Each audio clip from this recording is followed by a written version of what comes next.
Est-ce que je suis en direct? Ça, c'est toujours la bonne question. Parce que parfois, on a l'habitude de parler dans le vide et on ne sait même pas qu'on n'est pas entendu. Alors, encore une fois, j'espère que je suis dans le bon groupe. Je vais donc aller voir, devenez qui vous êtes. Est-ce que je suis... Ah, voilà.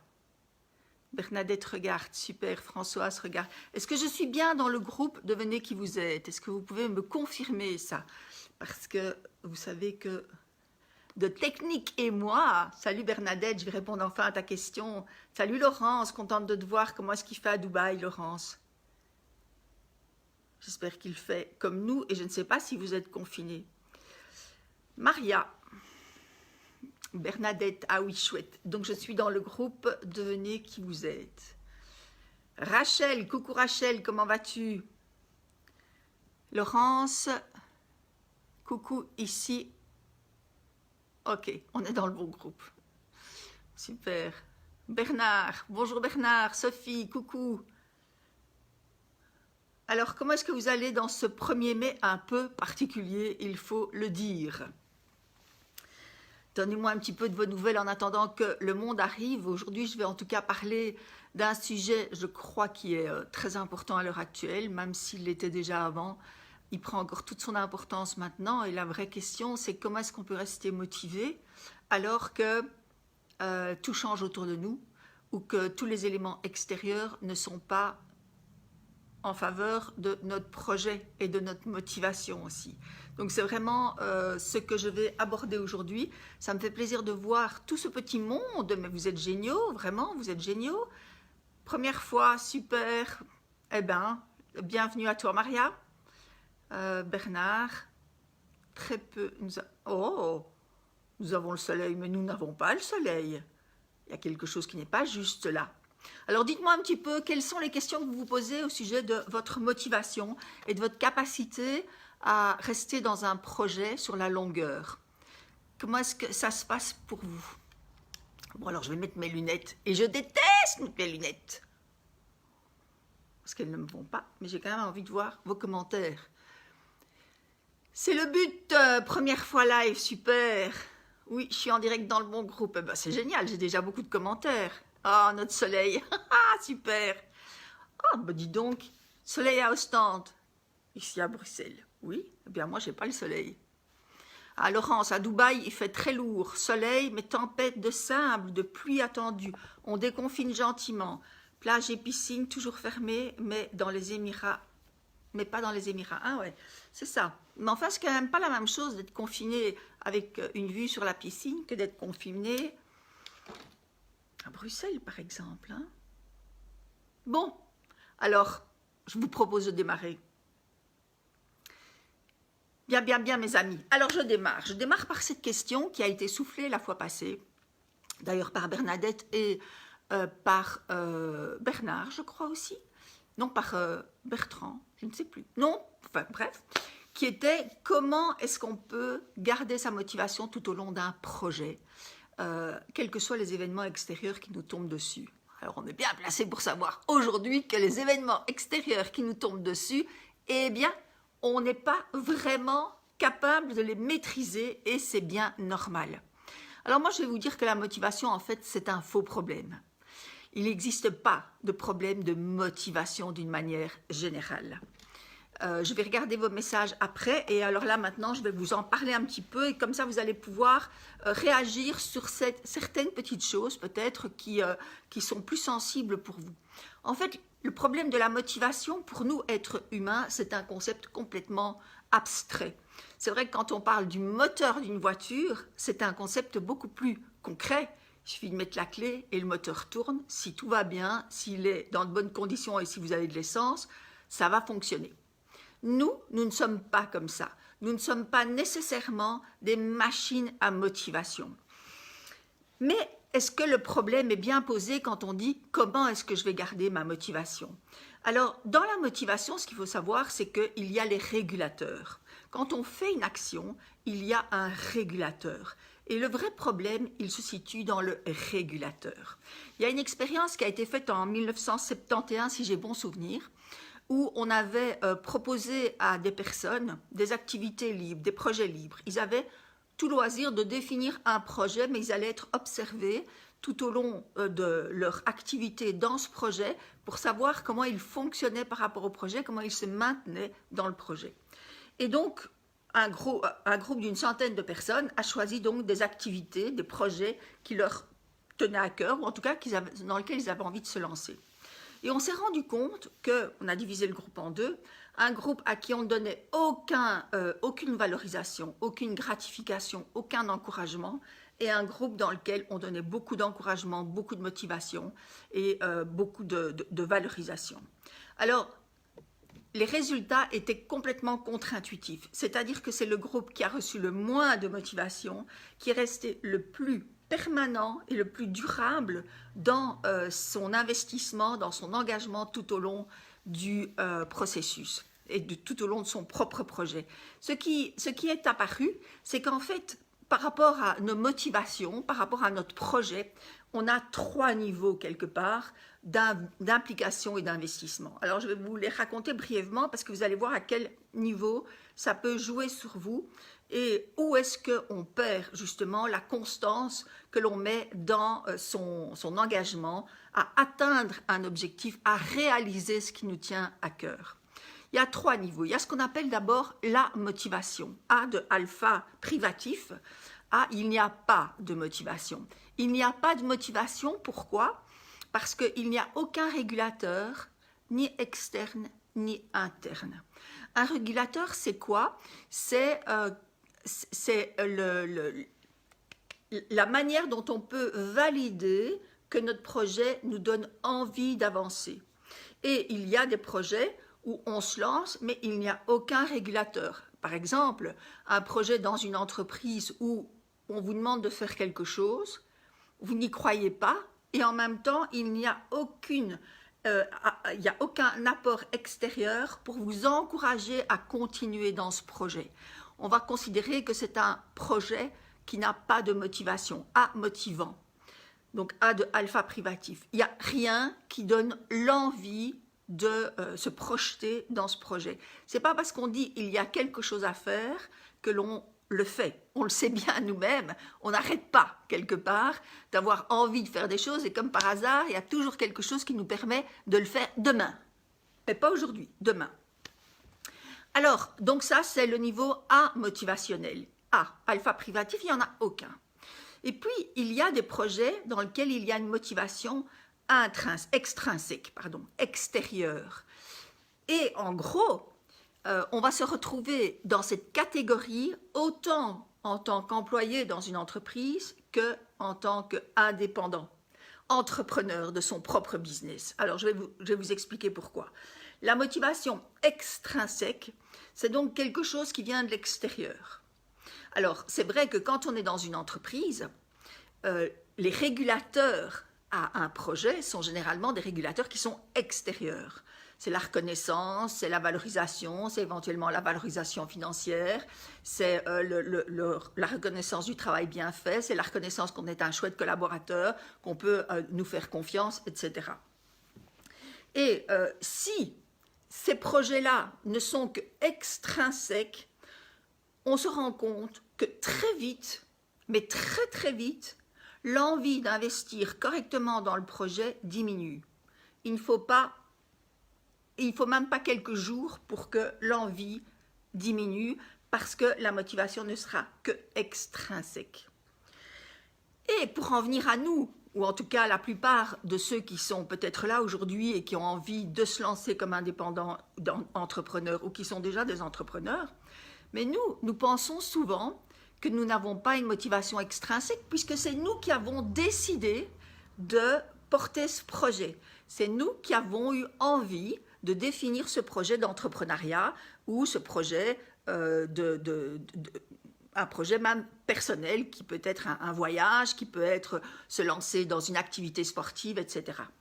Le problème, et ça c'est ce que j'explique vraiment dans toute la première partie de mon livre « Devenez qui vous êtes », c'est que très souvent, ce qui se passe, c'est que cette motivation que l'on pose dans un projet, en tant qu'entrepreneur, on croit parfois qu'on l'a posée de manière complètement neutre et aussi de manière complètement appartenant à nos valeurs, appartenant à nos envies profondes.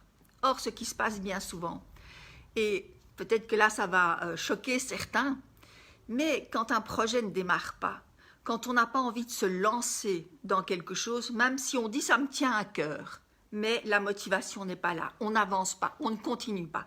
Mais qu'est-ce qui se passe à ce moment-là? C'est bien souvent que nous sommes dans un projet qui ne nous appartient pas, qui appartient à l'image que l'on veut donner à l'extérieur, qui appartient à ce que l'on croit qu'il faut faire pour être reconnu par, qui appartient au regard que notre père ou notre mère pourrait poser sur nous si on avançait. Ça veut dire que ce sont des projets qui sont bâtis autour quelque part de quelque chose d'extrêmement fragile parce que c'est sur le regard extérieur ou bien c'est sur des diktats extérieurs. Pourquoi est-ce que beaucoup de régimes n'aboutissent pas? Mais peut-être justement que la question elle est bien posée.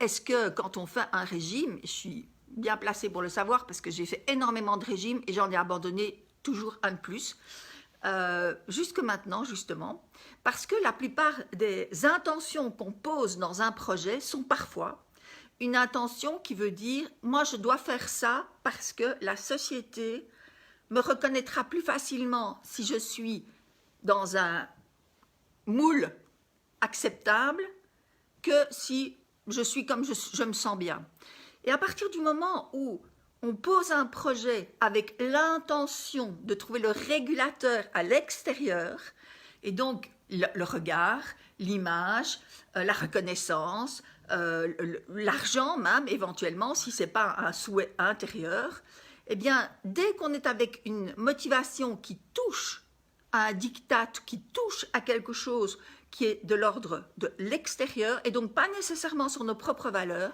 eh bien ce projet, on a envie de l'abandonner extrêmement vite. Et c'est ce qui se passe dans la plupart des cas.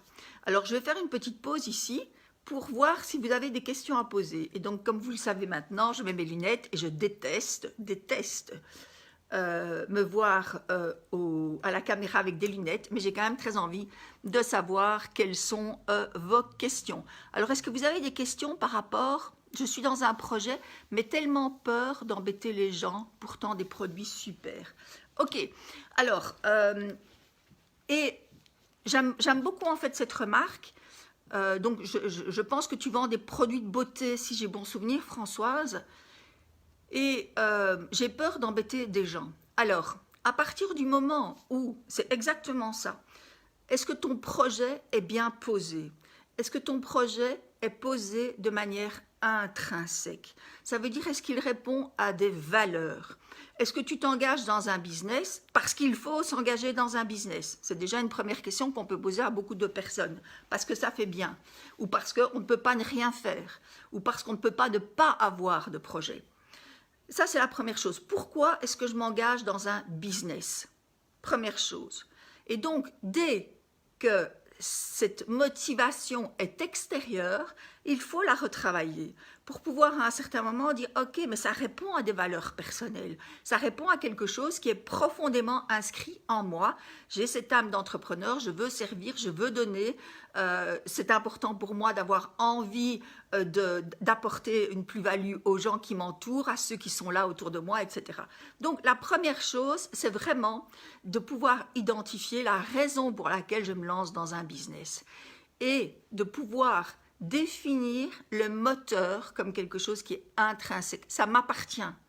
Ça m'appartient et ça n'appartient à personne d'autre. Il n'y a aucune petite poussière qui font que ce projet appartient à un diktat, appartient à un il faut, appartient à un il est nécessaire que, etc. Ça, c'est la première chose. Et je vois qu'il y a d'autres questions et donc je vais... ok. Pas encore de questions, tellement clair, super. Ok, coucou. Merci, ça me fait plaisir de vous voir ici. Donc, notre travail, et c'est bien souvent là qu'on coince tous, c'est qu'on cherche à vouloir faire quelque chose. Mais la première question, c'est qu'est-ce que je veux être? Tant que l'on est dans le faire, on est déjà en train de passer à une autre étape. Et une étape dans laquelle on va se décentrer. Je parlais dans l'annonce de cette vidéo de pourquoi est-ce qu'il est nécessaire d'être aligné pour pouvoir lancer une activité, pour lancer un projet qui va perdurer sur la longueur. Eh bien, l'alignement, il commence par là. Je me rappelle que dans le live de la semaine passée, certains ont déjà marqué des projets qu'ils avaient et j'ai noté en dessous, mais ça, ce ne sont pas des projets, ce sont des envies, mais elles ne reposent pas sur un socle solide. Et donc, tant que vous êtes en train de vous dire « Ok, moi, je vais faire ça. Voilà, mon projet, c'est je fais ça. » Eh bien, ce ne sera jamais une motivation suffisante pour pouvoir le tenir sur la longueur.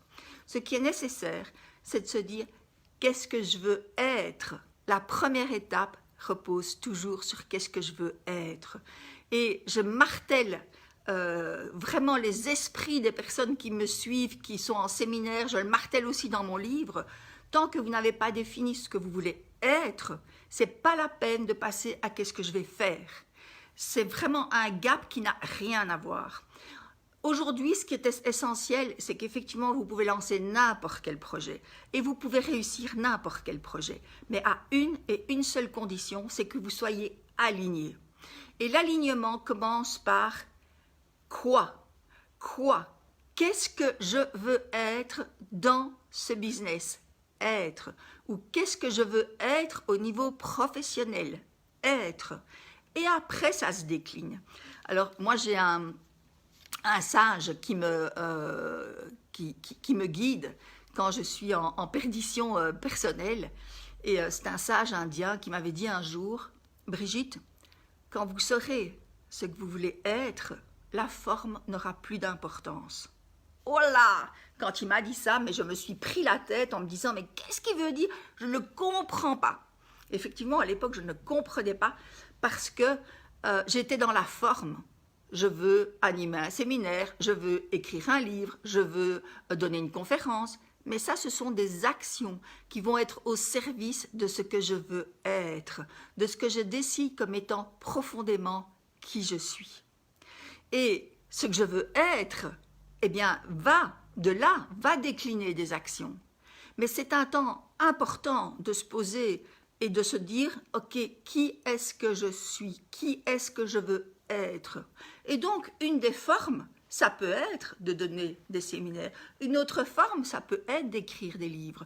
Mais ce sont des détails. En réalité, le tronc commun de tout ça, c'est qui je suis, qui je décide d'être. Et donc, dans qui je décide d'être, c'est aussi qu'est-ce que je décide de donner aux autres. Alors, je vois qu'il y a des questions, donc je remets mes lunettes. Et donc, par reconnaissance, eh bien voilà Françoise, tu as déjà une première question, une première information. Ça ne veut pas dire qu'il faut, et ça c'est important, ça ne veut pas dire qu'il faut arrêter ton business, pas du tout. Ça veut dire qu'il faut le positionner, parce que si tu l'as choisi quand même, c'est qu'il y a quelque chose qui t'appartient dans ce business-là. Et donc, ce qu'il faut, c'est le positionner par rapport à qui tu es. Qu'est-ce que tu veux être comme personne? Qu'est-ce que tu veux donner? Qu'est-ce que tu veux être comme référence dans le monde, dans tes amis, dans les gens qui t'entourent, au niveau des femmes, au niveau des hommes, au niveau des enfants, etc. Qu'est-ce que je veux être? Alors Maria, qu'est-ce qu'elle nous dit? Elle nous dit, j'ai un rêve de projet. Tout le monde me motive à le faire car c'est une évidence pour eux et aussi pour moi, mais c'est vrai que je ne me lance pas, j'en étouffe même. Ok. Alors, encore une fois, Maria, c'est magnifique ce projet.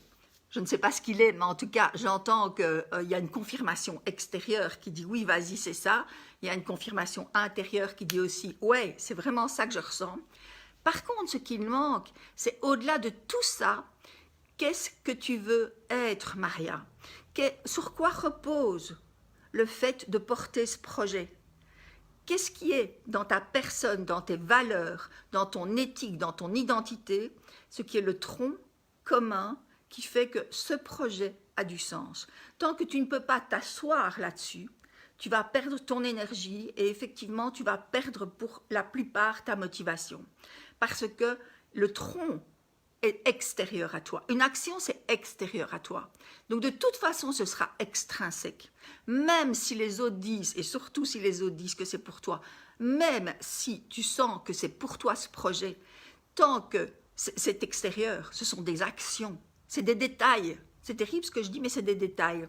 Par contre, ce qui n'est pas un détail et ce qui est le tronc commun, c'est qu'est-ce que tu veux être. Et donc, Maria, je t'invite avant d'aller plus loin dans la mise sur pied de ce projet, peut-être de faire des tableaux de bord, de faire des tableaux Excel, de faire des business plans, etc. C'est de te poser la question, mais ok, moi, qu'est-ce que je veux être?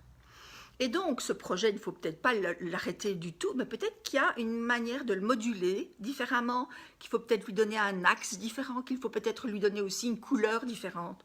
Donc, c'est là, en fait, que ça se joue. C'est vraiment dans ce tronc qui est toi, cette colonne vertébrale.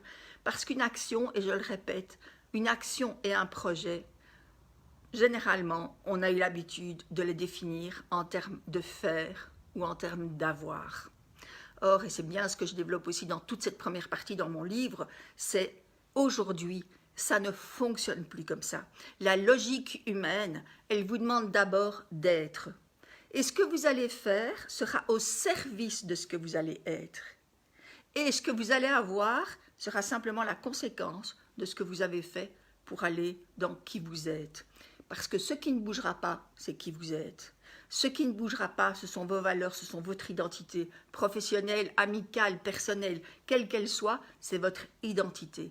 La manière dont ça va se jouer, ça, c'est une question de détail, parce qu'avant tout, c'est une question d'action et de faire. Je ne sais pas si je suis claire dans ce que je vous raconte ici et si vous avez des questions. Mais donc, je vous invite vraiment à me poser des questions parce que coucou Anne, coucou Mick, coucou Christine, coucou Nawal, Melika, hello Bernard, Bénédicte, Carole, Bénédicte aussi, Bénédicte, Anne, Françoise, Sophie, waouh, vous êtes nombreux. C'est super. Bernadette, je pense avoir compris pour mon projet de livre, j'aimerais... Ah, voilà. Eh bien, voilà. Là, Bernadette, tu fais un pas en avant. Tu me disais effectivement précédemment que tu avais un projet d'écrire un livre. Mais écrire un livre, c'est quoi? C'est rien. Écrire un livre, c'est 180 pages de papier. Par contre, ce qu'il faut pour que ces 180 pages, tu puisses les écrire, c'est que ça se repose sur qu'est-ce que tu veux être. Et là, tu me dis quelque chose de magnifique. Tu me dis, je vais être une mémoire pour les familles. Ça va rester. Et du coup, être une mémoire pour la famille, bah oui, ça peut se faire avec un livre. Mais tu vas voir avec le temps que la forme peut être différente. C'est vraiment tellement important, ça. La forme pourrait être différente. Peut-être qu'aujourd'hui, la forme va être écrire un livre. Pour être la mémoire d'une famille. Mais peut-être que demain, tu feras des mini-capsules de différentes personnes qui gravitent autour de la famille. Peut-être qu'après, tu feras un chant collectif qui raconte l'histoire de la famille. Peut-être que tu feras des bandes dessinées. C'est un détail, tout ça. Parce que là où... Et il faut vraiment que tu sentes, quand tu fermes les yeux, qu'il y a quelque chose qui pétille à l'intérieur. Ça, il faut que tu fermes les yeux et que tu te dises, oui, quand je ferme les yeux et que je me dis que je vais être la mémoire de la famille, je pétille. Il y a quelque chose là. Wow. Et ça ne te lâchera pas. Alors, Maria, ok, j'aime beaucoup la citation de votre sage. Oui, tout à fait, moi aussi. J'ai mis longtemps avant de la comprendre, mais elle est pleine de sens. Et elle est d'autant plus pleine de sens aujourd'hui que encore plus dans cette période de confinement. Parce que si vous voulez vous faire aujourd'hui un avis sur la situation dans laquelle on est, c'est impossible. Aujourd'hui, vous vous dites, ok, bon, alors, il faut mettre des masques. Il ne faut pas 10 secondes pour qu'après, on vous dise, il ne faut pas mettre de masque, c'est de la foutaise. Ok, aujourd'hui, il faut rester confiné. Il ne faut pas 10 secondes pour qu'après, vous ayez le même argument qui vous dit, mais non, il ne faut pas être confiné. Donc, aujourd'hui, je pense qu'en plus, elle est formidable, cette situation.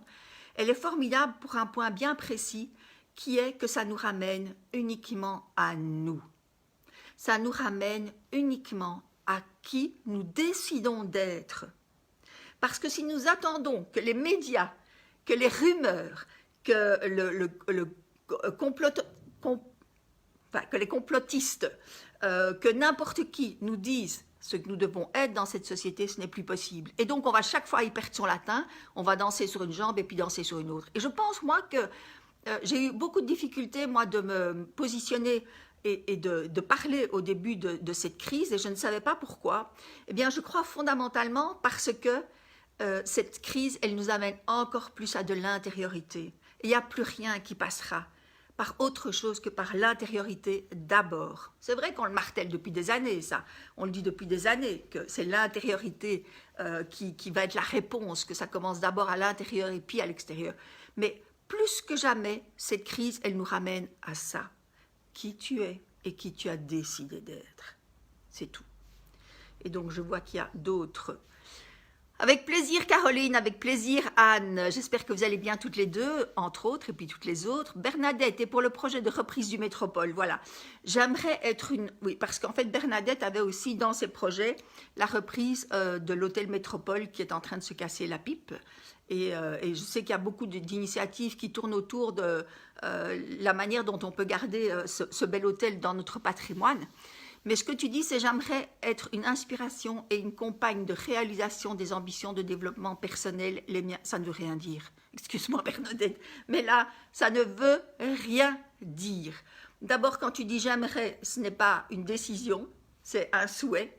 Donc, ce n'est pas encore quelque chose qui est intrinsèquement à l'intérieur de toi. Donc, Bernadette, j'aimerais être une inspiration et une compagne de réalisation des ambitions de développement personnel, les miens et ceux des personnes qui me rejoindraient. Ça ne veut, excuse-moi, rien dire. Bon, vous savez comment je fonctionne, hein, je suis parfois un petit peu cash. Mais là, je veux un petit peu aussi te titiller parce que c'est flou. Ça ne veut pas dire à quoi est-ce qu'on se rapproche pour ça. Tu vois, je pense d'abord que pour que ton esprit puisse clairement emmagasiner une intention, pour que ton esprit puisse clairement emmagasiner qui tu veux être, et ça, c'est un exercice que je vous fais faire quand je travaille avec les personnes, ça doit être défini en 12 mots maximum. Maximum, y compris le « je suis », c'est dans les 12 mots. Donc, il vous en reste 10 pour définir qu'est-ce que vous voulez être. Et plus vous allez aller vers l'essentiel, la substance, plus vous allez aller vers le cœur de qui vous êtes, vraiment vers l'essentiel de qui vous êtes. Et tous les trucs à l'extérieur, c'est du baratin. Qu'est-ce que je veux être? Je veux être une source d'inspiration? En quoi? En quoi? Et alors, ok, je suis une source d'inspiration pour les entrepreneurs qui veulent se lancer. Par exemple, Bernadette, je ne sais pas, je reformule comme ça, mais ça, ce sont mes mots et ça, c'est à toi de voir. Je veux être à la tête du métropole. Alors là, c'est j'entends bien, mais encore une fois, là, on est dans une motivation extrinsèque. Si je te demande aujourd'hui pourquoi tu veux être à la tête du métropole, qu'est-ce que tu me réponds?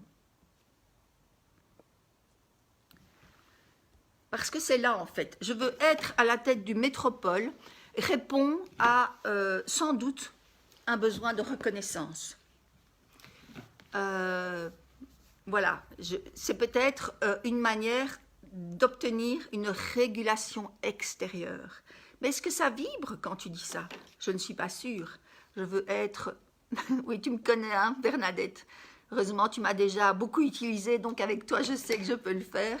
Mais voilà, être à la tête du métropole, c'est très beau, c'est très ambitieux, mais ça ne fonctionnera pas formulé comme ça. Et dans ce que moi, je ressens là, même au travers de l'écran, je peux le ressentir, c'est une motivation qui est un chouïa quand même, ou 2 chouïas, ou 10 chouïas, dictée par le besoin d'une régulation extérieure. Est-ce que tu peux me dire pourquoi tu voudrais être... Si ça vibre, ok, alors c'est que ton pourquoi est clair. Et donc, quel est le pourquoi? Quel est ton pourquoi d'être à la tête du métropole? C'est ça qu'il faut savoir. Alors, est-ce que j'ai d'autres questions? Est-ce que vous avez d'autres questions? Je suis là pour vous aussi. J'ai répondu à 2, 3 qui me posaient des questions. Ok. Voilà, alors je ne sais pas si vous avez encore des questions. Ce que je vais résumer ici, c'est qu'on s'est rendu compte donc que les personnes qui réussissaient à investir dans leur projet sur la durée et quoi que les événements extérieurs leur apportent, c'est qu'elles avaient développé une motivation intrinsèque. Tout ce qui est motivation extrinsèque est une motivation qui ne va pas tenir sur la longueur, parce qu'elle est poussée par des dictats qui sont extérieurs à nous. Ce qui est vrai aujourd'hui ne l'était pas hier, parce que hier, on pouvait se mettre dans des projets tête baissée, avec des motivations qui venaient de l'extérieur et donc des régulations qui allaient être faites par l'extérieur. Par contre, aujourd'hui, on est vraiment dans un changement de paradigme total, de conscience aussi totale, et on ne peut plus jouer. Et quand je dis jouer, ce n'est pas négatif du tout, mais on ne peut plus être à côté de soi. Ce n'est qu'en étant à côté, dans soi, en soi, que l'on va réellement pouvoir porter n'importe quel projet, à condition qu'il ne vous appartienne qu'à vous, et que vous ne demandiez pas à l'extérieur quelque chose d'autre, quelque chose qui est de l'ordre de la régulation, de la reconnaissance, de la valorisation. Alors je vois qu'il y a d'autres. Alors, pof, pof. Ok, j'aime beaucoup, oui, tout à fait. Françoise, avec plaisir. Est-ce que le moment a de l'importance? Ah, le moment, c'est vrai qu'on pourrait dire qu'il y a des moments qui sont meilleurs. Donc ça, c'est Anne qui posait la question. Le moment, encore une fois, là, je vais vous ramener à quelque chose d'intérieur. Il n'y a pas de moment extérieur qui soit meilleur que d'autres. Ça veut dire qu'il n'y a pas une conjoncture, il n'y a pas un âge, il n'y a rien de tout ça qui est meilleur que d'autres. Ça, encore une fois, ce sont des informations extérieures. Par contre, le meilleur moment, c'est le moment où tu auras fait tout ce travail de déblayage interne pour pouvoir être en accord vraiment avec qui tu es. À ce moment-là, oui, ce sera le bon moment. Pourquoi est-ce qu'il y en a qui font fortune dans des moments de crise et qu'il y en a qui s'étouffent dans des moments de crise, alors que le projet peut être le même, mais il n'est pas porté avec la même couleur. Et la couleur, aujourd'hui, la seule couleur authentique, c'est le orange, c'est la couleur de l'authenticité. C'est vraiment cette couleur-là. Quand je dis porter avec une couleur, c'est vraiment porter votre projet avec une couleur bien particulière, qui est la couleur de l'authenticité. Et ça a l'air de rien de dire simplement la couleur de l'authenticité, mais c'est énorme le travail que nous avons à faire pour retourner à qui nous sommes réellement. C'est un travail de déblayage. Moi, je compare toujours ça au fait de préparer son jardin ou de travailler la terre. C'est un travail de déblayage, c'est retirer tout ce qui n'est pas nous. Tout ce qui est un diktat extérieur, tout ce qui est un besoin de reconnaissance extérieure, tout ce qui sont des doutes d'échouer, tout ce qui sont les complexes de perfection avec lesquels on peut se transbahuter tout au long de notre vie. Tant qu'on n'a pas réussi à se débarrasser de tout ça, on n'est pas dans l'authenticité. Et donc, quelque part, on ne peut pas non plus être dans quelque chose qui est juste et qui est le bon moment. Donc, Anne, pour répondre à ta question, le bon moment, je te ramène encore une fois à quelque chose d'intérieur. Le seul bon moment, c'est le moment où tu seras dans ta force intérieure. Et dans une force intérieure inébranlable, parce que tu auras été touché ton identité et tu auras été touché tes valeurs personnelles. Je veux être et vivre autrement ma vie. Oui, mais ce n'est pas suffisant. Hein. Ça, je pense que c'est vraiment bien. C'est, voilà. Ah, 63 ans, mais bravo. C'est un bel âge. Hein. Alors, non, ce n'est pas trop vieux. Ce n'est jamais trop vieux. On n'est jamais trop jeune. On n'est jamais trop vieux. On est juste dans l'âge qu'il faut pour porter son projet. C'est encore une fois, il n'y a pas d'âge extérieur. Je ne sais plus quel... ben oui, je crois que c'est les... je ne sais plus, la chaîne de hamburgers aux États-Unis. Je ne sais plus laquelle. King Burger, je crois. Oui, c'est ça. Ah ben, ils se sont lancés à 60 ans. Hein.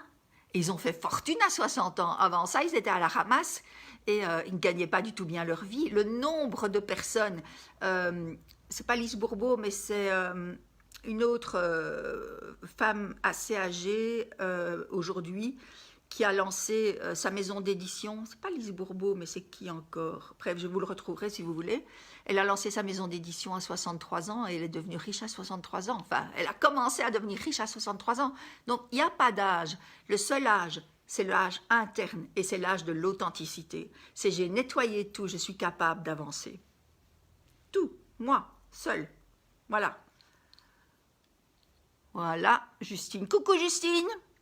Bien, alors, eh bien, je ne peux faire qu'une chose, c'est vous souhaiter d'être toujours plus dans votre propre authenticité. N'hésitez pas à me poser des questions en dessous. Je vais terminer ici le live parce qu'à un moment, il faut qu'on puisse décanter et puis revenir peut-être avec des questions. N'hésitez pas à poser vos questions, j'y répondrai sans problème, j'y répondrai tout au long de la journée. Et travaillez bien à cette notion d'authenticité. Alors, ce n'était pas le propos, mais en tout cas, je le dis, je suis en train de travailler sur un atelier online, donc ce n'est pas une formation en ligne avec des vidéos, non, c'est un atelier où je serai présente tout le temps, en 600 minutes, 5 semaines, c'est comment vous pouvez faire décoller votre sphère professionnelle ou mettre de l'ordre dans votre sphère professionnelle. L'atelier va il va démarrer d'ici 15 jours et j'en parle à partir de ce week-end un petit peu plus. Voilà, ce n'était pas le propos, mais je vous le dis. Et ce qui est important, c'est que c'est un atelier avec une dynamique aussi forte que si on était dans la même salle tous. Mais aujourd'hui, ça va être difficile d'être dans la même salle tous et ce n'est pas pour ça qu'on doit s'empêcher d'évoluer. Je vois quand même qu'il y a encore une question, donc, c'est quoi? Ah, merci Anne. Mais tu vois, tu m'encourages, hein. Je vais continuer. Eh bien voilà, je vous embrasse très fort. Je vous souhaite une bonne fête du 1er mai, même si on ne sait plus nécessairement quel jour on est aujourd'hui, mais c'est vendredi. Et je vous souhaite une très belle après-midi. N'hésitez pas à poser des questions sur le thème que l'on vient d'aborder aujourd'hui, parce que je pense vraiment que c'est un thème important, et c'est un thème qui nous ramène à qui l'on est, et on ne peut plus échapper à cette question et à cette réponse. Je vous embrasse, je vous aime, et à très vite.